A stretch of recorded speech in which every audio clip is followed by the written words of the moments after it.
It will be in order to recall that Anil Ambani gifted his wife, Tina Ambani, a luxury yacht few days before Christmas in 2008. Luxury yacht was bought from Ferretti SPA of Italy through Ammolite Holdings, a Adia group company. In a grand gesture of their love, he christened the yacht Tian, a combination of their names. Yacht created quite a buzz in the media.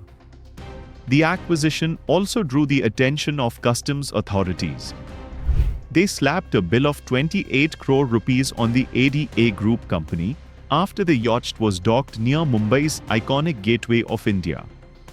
It was impounded by the customs authorities in February the next year, which forced the company to approach the Bombay High Court. Sometime later, the petition was withdrawn to reach an out-of-court settlement. But the story is not as simple as it sounds. This personal luxury was acquired in a circular manner using questionable means.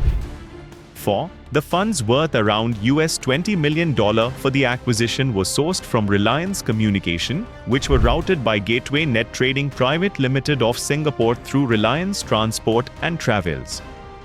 Gateway Net Trading is a wholly owned subsidiary of Reliance Communication. Initially, Reliance Transport and Travels was deputed the task of procuring luxury yacht. The task was redelegated to Ammolite Holdings Limited for a sum of $400,000 on a one-year-long contract. A memorandum of understanding was executed on 22 October 2008. Interestingly, Reliance Capital had a 50% stake in Ammolite Holdings Limited. Curiously, Ammolite Holdings had entered into an agreement with Gateway Net Trading for the supply of 10 million handsets of specified make, technology, and features. As per the agreement, Ammolite Holdings was to act as a trading agency and provide such services as the supply of handsets to Gateway Net Trading. There was one problem, though. Ammolite Holdings was not in the business of procuring mobile phones for consumers. And it never did. Gateway Net Trading acted as the vendor to Reliance Communication for providing handsets. In fact, Reliance Communication was also a corporate guarantor for any future funding in the company. Instead of supplying the handsets, Ammolite Holdings purchased yacht from Ferretti SPA of Italy for euro 11,640,875. Gateway Net Trading paid more than $18 million to Ferretti SPA on the instruction of Ammolite Holdings for the acquisition. In the final step, ADA Group promoter company Reliance Capital, which owned a 50% stake in Ammolite Holdings, wrote off the equity investment it had made in Ammolite Holdings in its books. It is interesting to note here that Ammolite Holdings, which had a capital of $2,000 only, had no business to show, which means it was a shell entity. This is how the yacht was acquired, with money diverted from a listed entity like Reliance Communication, which was one of the most resourceful and promising enterprises in the ADA Group's kitty.